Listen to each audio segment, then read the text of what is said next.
2011. Hackleberg. This is phenomenal. It's gone. The neighborhood is gone. Tuscaloosa. Large tornado on the ground. Please take cover. Oh my God. That's it. That's it. Oh my God. Joplin. It's a massive tornado. Massive destruction. If you are in Joplin, please take cover. More than 1,700 tornadoes turn an ordinary year into the deadliest in a century. And it didn't explode all at once. It began quietly in the very first month. The year 2011 didn't begin with a quiet winter. After a major outbreak in December that spilled into January, 36 tornadoes swept across the United States in just the first week.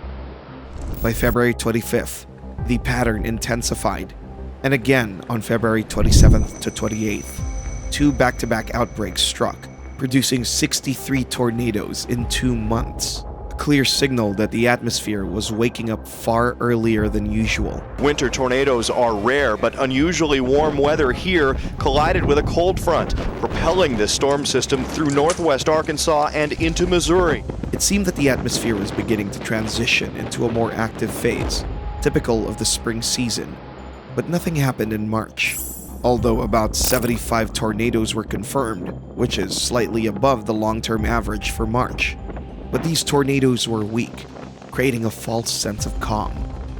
By early April 2011, the atmosphere was already restless. From April 9th to 11th, the first major outbreak of the month tore across the Midwest and into the Southeast. Nearly 50 tornadoes touched down in just 2 days, ripping through farms, towns, and highways.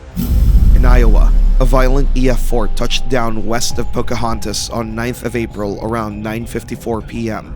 With winds traveling over 170 miles an hour, it carved a path through open country, powerful enough to flatten homes and toss heavy equipment like toys. The entire home was taken down, but if you look down in the basement, there's a pickup truck that had blown down into the basement. Remarkably, there were people down in the basement at the time. And Liz, this isn't the only damage that we found. Wisconsin was hit hard too, seeing one of its largest April tornado days ever. But despite the strength of the storms, no lives were lost. A rare moment of luck in a year that had very little of it. However, that calm didn't last. In just 3 days, a powerful storm system led to explosive consequences. From April 14th to 16th, almost 179 tornadoes spun up across 16 states, from the high plains through the Midwest and deep into the Southeast.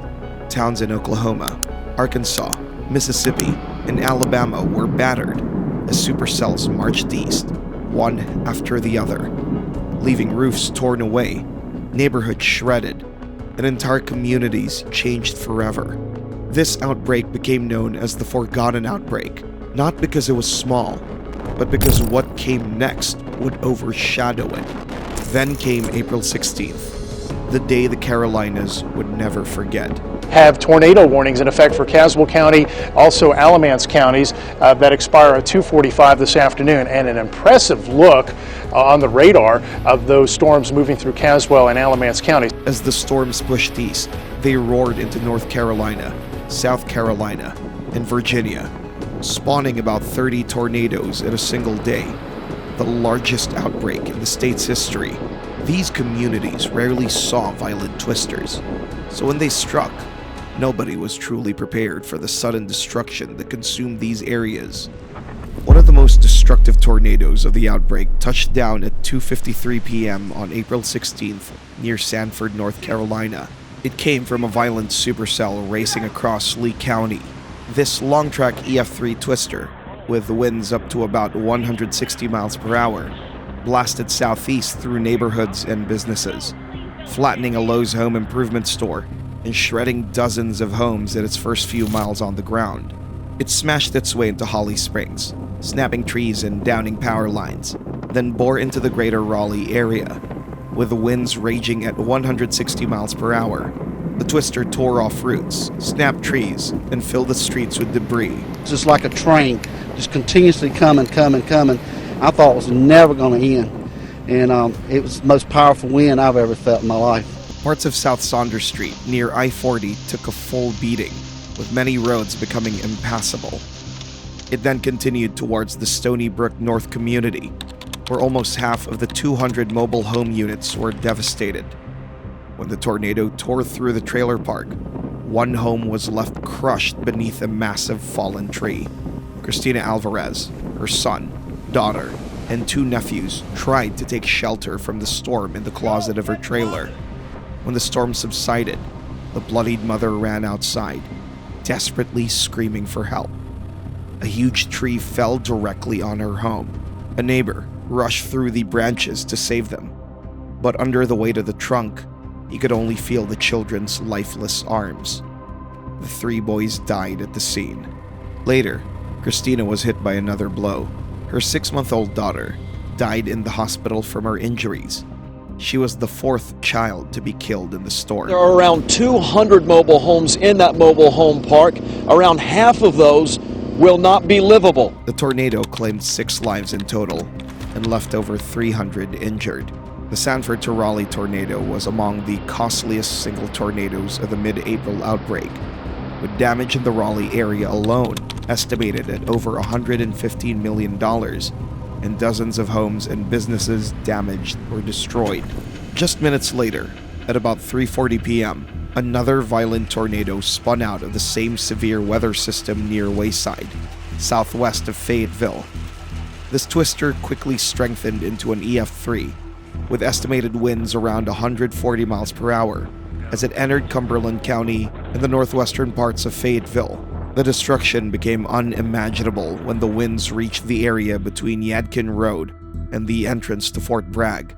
All the neighborhoods along Yadkin Road were hit with devastating force, and entire blocks were reduced to rubble as the mile-wide tornado ripped apart one home after the other. You can see these cinder block buildings, almost like a dorm-like building, but now just looks like a child's building blocks that have been thrown around after they were through playing with them. After the tornado passed, 150 houses in Fayetteville were completely destroyed, but the winds kept raging on with the same intensity.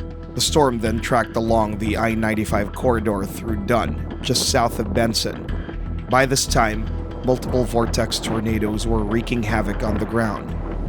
After damaging countless homes and businesses, the tornado finally lifted near Smithville at 4:45 p.m. Like the Sanford storm, this was a long-track tornado that stayed on the ground for 58.5 miles, tearing through 5 different counties.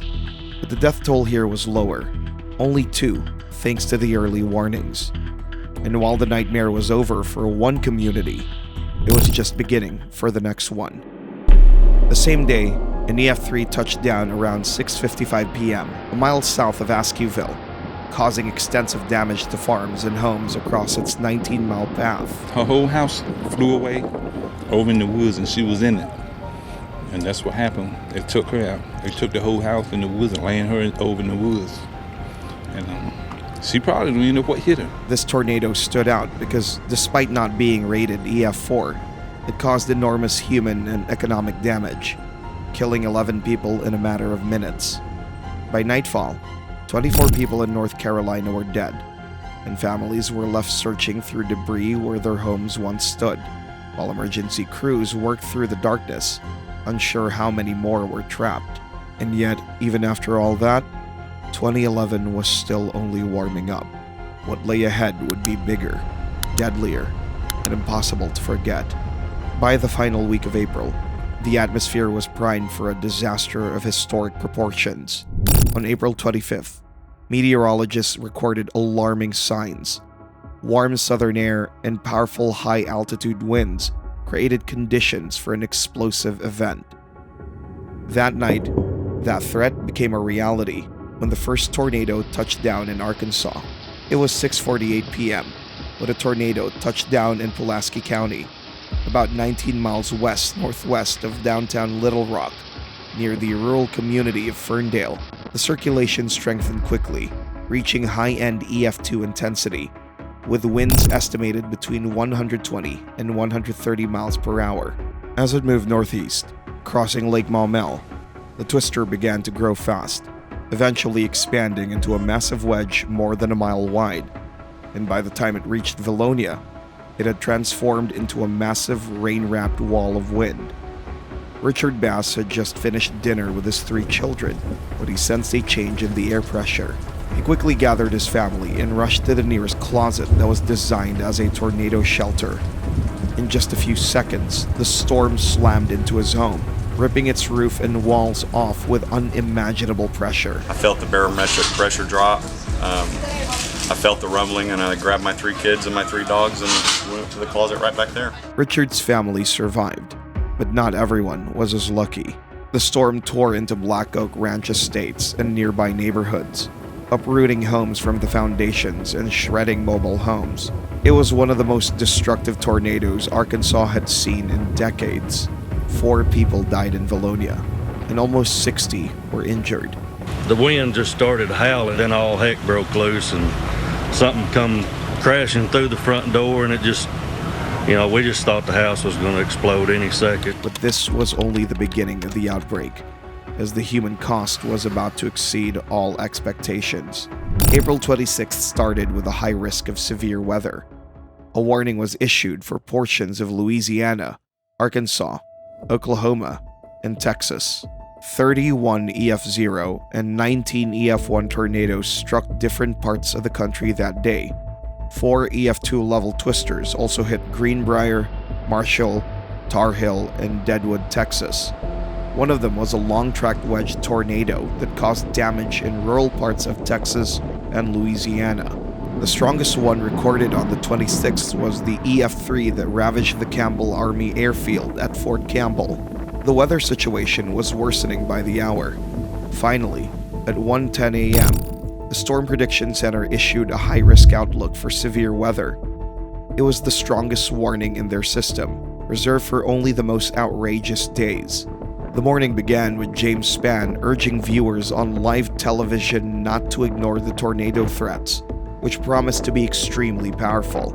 Landmarks that you'll understand, and if you are close to any of those we call out, and you're in that polygon, you'll need to go to a more substantial shelter. And everybody that lives in a mobile home in this state should have a plan on what to do, whether it's 3 in the morning, 3 in the afternoon, weekday, or weekend. At about 2 p.m., his team spotted a rotating wall of clouds near Jasper, Alabama, a clear sign of a tornado. The data was immediately transmitted to meteorologists, and within minutes, an official warning was issued for the city of Cullman. This is a storm coming right for downtown Cullman. So again, look at there. Look, there's your funnel.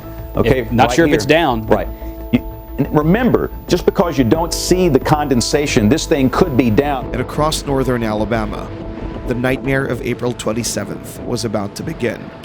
It was 2:40 p.m. when a tornado touched down just north of Lewis Smith Lake, quickly intensifying into a violent EF4, with winds estimated at up to 190 miles per hour.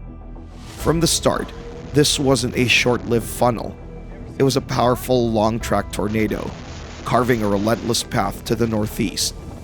As it moved into Cullman County, the tornado grew into a massive multiple vortex wedge, tearing through neighborhoods and heading straight for the heart of the city. I was going right towards Mom's. Oh shit. Oh no.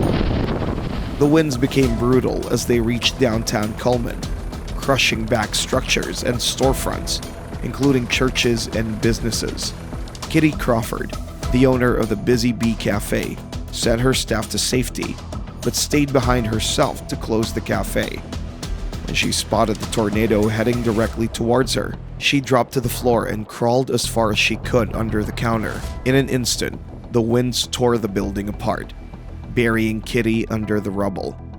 When rescuers pulled her from the debris, she had suffered severe pelvic and back injuries, but despite everything, she miraculously survived. The tornado didn't stop in Cullman, but continued northeast for nearly 47 miles, plowing into parts of Morgan and Marshall counties and passing near the city of Aaron. It finally lifted, leaving behind a continuous trail of devastation across north-central Alabama. 6 people died in the rural areas, and more than 100 were injured. The damage in downtown Cullman alone was estimated at $13.5 million, destroying roughly 40 businesses and 294 residences. But the worst was yet to come.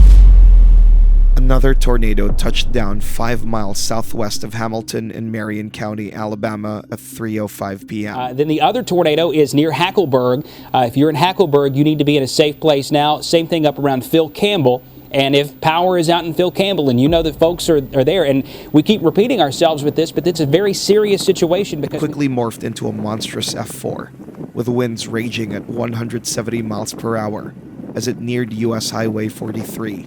But as it reached Hackleberg, the winds reached up to 210 miles per hour, turning into a dangerous EF5.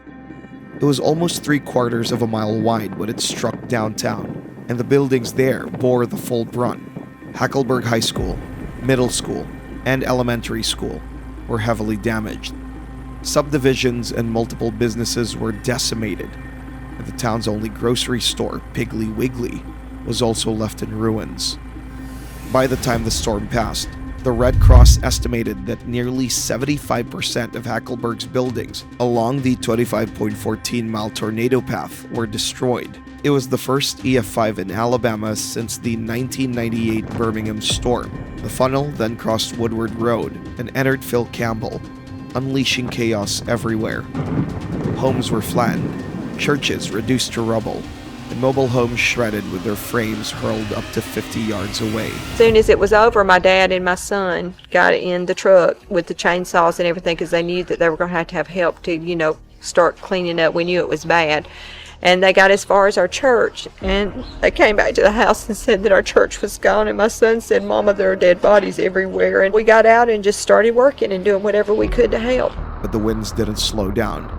The tornado tore out of Phil Campbell and roared through the surrounding countryside, reaching its peak strength near Oak Grove.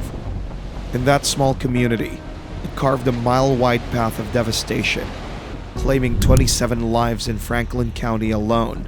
From Oak Grove, the twister cut through Mount Hope, Langtown, Tanner, and across Limestone County, before finally lifting in Madison County at 4:50 p.m. The tornado remained on the ground for 2 hours and 23 minutes, making it the second longest-lived tornado of the outbreak. Across its 132-mile path, 72 lives were lost, and more than 150 people were injured, marking it as the second deadliest tornado in the United States in 2011, only behind Joplin. And as survivors of the Hackleberg Phil Campbell tornado struggled to pick up the pieces of their lives, another disaster was quietly taking shape just 100 miles to the southeast. At 3:44 p.m., a tornado touched down 3 miles west-southwest of Smithville, along the Tennessee-Tombigbee Waterway. This one began intensifying almost immediately as it approached Smithville. We do have a major tornado situation ongoing, now moving into Itawamba County. This is just around Smithville. Transforming into a monstrous EF5 all in under 3 minutes. So when the almost mile-wide tornado struck the small town, which was only 1.6 square miles in the area, the destruction was unlike anything anyone could have imagined. The tornado scoured the ground, uprooted trees, and tore away well-anchored brick homes. Me and my sister-in-law had to hold the door shut, and then we come out and everything was gone. I actually walked up on 3 that had passed away, and then there were 20 or more screaming for help. With winds peaking at 205 miles per hour, the beast charged northeast along Mississippi Highway 25. It then continued into Alabama's Marion County, causing EF1 damage near Bexar, but strengthened again to an EF3 as it struck Scottsville. The violent winds tore through communities for 41 minutes, leveling countless homes before finally dissipating near Hodges at 4:23 p.m. The Smithville tornado was one of the most violent in U.S. history, claiming 23 lives, injuring over 140 people, and causing $14.4 million in damages. Its sheer power and destruction left a lasting scar on the community. However, an even deadlier tornado was brewing near Tuscaloosa County as residents of Smithville searched for their lost ones. At 5:10 p.m., a twister touched down just north of CR 60, near Tuscaloosa County, It began as an EF2, but as soon as it crossed the Blackwater River, the winds began howling at an EF4 speed, and that was when the real destruction began. The tornado uprooted everything in its path. Houses, stores, vegetation. Nothing remained intact. This is a large wedge tornado that is live on our tower cam atop the Tuscaloosa County Courthouse, and this is making a beeline for downtown Tuscaloosa. Velocities continue to be almost maxed out. The delta on the radar is about 150 knots, and again, this is a very serious situation. In fact, the winds were so strong that debris flew as far as Birmingham, which was over 20 miles away in Jefferson County. It's like a war zone. It's like somebody dropped a bomb. Looking for our loved ones. We keep hearing people whining, but we can't find nobody. All of them are missing. And you said that was our house right there. It flew everything back this way. So they gotta be back here somewhere. We ain't found them nowhere. The hospitals ain't got them. We don't know where they at. Moving through the Cedar Crest neighborhood, the tornado crossed McFarland Boulevard and into the University Boulevard in the Alberta City community. Alberta Elementary School was completely destroyed. Even the shopping center there was turned into piles of rubble on the foundation. By the time the tornado reached home, it had widened into a full mile, and its fury was far from over. The twister plowed through thick woodland and pushed towards Birmingham. A mile and a half wide that we're seeing from the left edge of the red to the right side of the red. So the circulation with this, about a mile and a half wide, that's likely what we're seeing in the picture there. The tornado tore through the western and northern suburbs of Birmingham, leveling homes with catastrophic force. Look at it swirling over here. You see it? Look at it. Holy crap. Oh my God. That's it. That's it. Oh my God. Concord, Pleasant Grove, McDonald Chapel, and the northern parts of the city suffered severe damage. Tornado, we've heard about extreme damage in Birmingham, Alabama. This is the same tornado that passed through Tuscaloosa, Alabama. We saw a huge debris ball when that occurred. We've been watching this wedge tornado for more than half an hour. It is now passing to the north of Birmingham, Alabama. From there, it continued through Pratt City in Fultondale before losing strength along U.S. Route 31 and finally lifting 2 miles north of Tarrant. This tornado remained on the ground for 1 hour and 31 minutes. Claiming 44 lives in Tuscaloosa and 20 in Birmingham, and injuring more than 1,500 people. It was one of the longest track tornadoes of the 2011 outbreak, and the second deadliest of the year, surpassed only by the Hackleberg Phil Campbell tornado. Around 80 miles northeast of Tarrant, another monster tornado was brewing, ready to strike at any time. And it finally did at 6:15 p.m. in Lakeview, northeast of Geraldine. It began with light damage to trees and buildings in the area, but as it moved toward Fife, the tornado split into multiple vortices while intensifying to an EF3. The winds turned catastrophic by the time they tracked along Heaton Road, inflicting EF5 damage to everything in their path. The tornado finally exited Shiloh and bore down on Rainsville. With a half-mile radius of violent winds, Rainsville stood no chance. Entire neighborhoods were leveled. Homes, businesses, and public facilities were erased so completely that not even debris was left behind. Even brick houses along its path were damaged beyond recognition. The tornado then unleashed its full fury east of downtown, along Lingerfelt Road. When you get up and the only wall standing is the one that you're on, it's and you look up and you can see the sky from a basement. Yeah. That's There's very no second terrifying. floor. There's no second floor, no nothing. The storm then continued northeast toward neighborhoods along county roads 515 and 441, leaving behind widespread destruction. In eastern Sylvania, the Mountain View Baptist Church was obliterated, along with many surrounding homes. Tragically, a couple inside of them was thrown into an open field and did not survive. Just look at the magnitude of that. I mean, that eyeballing it looks to be, 300, 400 yards wide. After carving a 3-mile path of total destruction, the tornado finally lifted just outside Rising Fawn at 6:55 p.m. The multi-vortex twister remained active for 36 minutes, leaving behind a 36-mile-long destruction path across DeKalb County. The relentless winds claimed 25 lives in the area and caused almost $10 million in damage. When the skies finally cleared on April 28th, the true scale of the devastation came into view, and what unfolded is now known as the 2011 super outbreak, the largest and costliest tornado outbreak in history.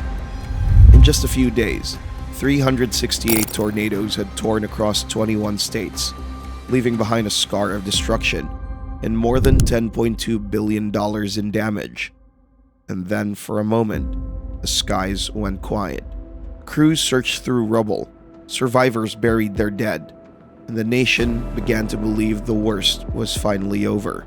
But this calm was just a pause, because even though the outbreak was over, the danger wasn't.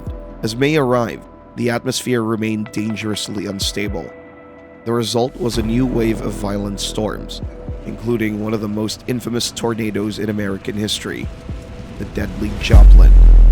On May 22nd, the SPC issued a severe public weather outlook at 11:30 a.m., and 2 hours later, thunderstorms began developing over southeast Kansas. It was 5:34 p.m. when the tornado touched down in Newton County, Missouri. Here's a look to the northwest of us. Wow. We are in western Joplin, so that's looking to the northwest. As we mentioned before, a high precipitation supercell. Just east of the Missouri-Kansas state line, in a matter of minutes, the vortex widened rapidly, tracking into the more densely populated southwest corner of the city, near the Twin Hills Country Club. This area experienced heavy damage as several homes in a subdivision were hit with an intensity of EF3.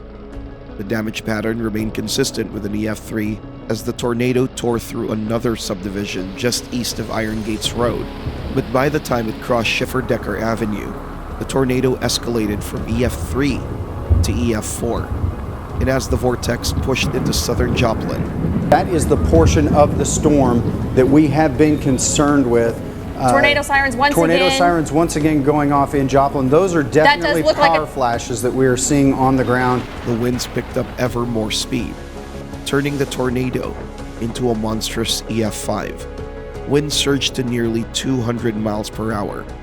The damage to the buildings was catastrophic. Entire structures were completely leveled. Vehicles were hurled and twisted beyond recognition. St. John's Regional Medical Center, one of the two Joplin hospitals in the tornado's path, took a direct hit.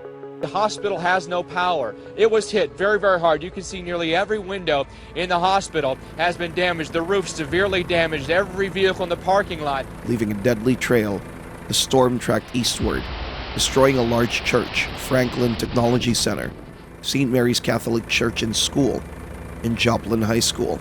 The graduation ceremonies, thankfully, were not happening at the high school itself because the high school was demolished. So just one situation after another. There's a story kind of every 5 feet you walk around here. Inside a Pizza Hut on South Range Line Road, manager Christopher Lucas rushed his employees and about 15 customers into a walk-in freezer as sirens blared.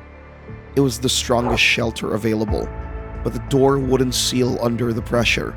So Lucas wrapped a bungee cord around the handle and his arm, holding it shut as the tornado struck. He managed to hold on for a few terrifying moments, but the EF5s tore the door open, pulling Lucas into the storm. He saved everyone else at the cost of his own life. The only reason we survived is because he held the door shut with a strap. The tornado finally lifted at 6:12 p.m., just east of the small town of Diamond, ending its 38-minute path of destruction across Joplin. When the winds finally died down, 158 lives were gone, making the Joplin tornado the deadliest single tornado in the United States since official records began in 1950. It was also the costliest, with damages soaring around $2.8 billion. It was a dark nightmare for Americans, one few could have imagined, but what followed would prove even worse. Another 6 months lay ahead, no less destructive. On June 1st, tornadoes struck western Massachusetts and western Maine. The strongest was a long-tracked EF3 that tore through Springfield, shaking the region with brutal force. It first touched down at 4:17 p.m. in the Manger Hill area of Westfield. damaging nearly 257 homes before plowing into the densely wooded north of Agawam. Seeing it live on 22 News, tornado on the ground in the area of Agawam. Get inside, get into your basement right now. Strong winds uprooted trees and roads, but worst of all, the first victim occurred there. As the tornado gained strength, it moved toward West Springfield. Over the next 70 minutes, it destroyed more than 10,000 acres of forest and around 1,400 homes. 3 people were killed, and the damage reached $227 million. After this outbreak, tornado activity in the Northeast began to fade, marking the transition to summer weather. However, the next strike came where it was least expected. A hurricane formed in the Bahamas and unexpectedly changed course. Atmospheric currents pushed it north along the U.S. coast. Just before landfall, the winds began to weaken, and many believed the worst was over. In reality, the storm was only beginning to reveal its true danger, as floodwaters quickly followed. The Carolina coast turned into a chain of flooded bays, and soon, New Jersey and New York were hit by relentless rain. The consequences were catastrophic. Damages reached $15.8 billion. 48 people lost their lives. And after the recent tornadoes, it felt like the nightmare would never end. But even then, the tornado season was far from over. In late 2011, a powerful storm system moved across the southern plains into Oklahoma. Within just 24 hours, 11 tornadoes touched down, making it the second most active November in the state's history. Among them, one storm stood above the rest, the tornadoes that hit Tillman County. It was the first EF4 tornado ever recorded in Oklahoma during November, a true meteorological rarity for the plains. It was also the last major strike of 2011, a year that saw 1,721 tornadoes sweep across the United States, including 6 devastating EF5s. The year became the second deadliest in U.S. history, with 553 people killed and more than 5,480 injured. A haunting reminder of nature's power and how a single storm can leave scars that never fade.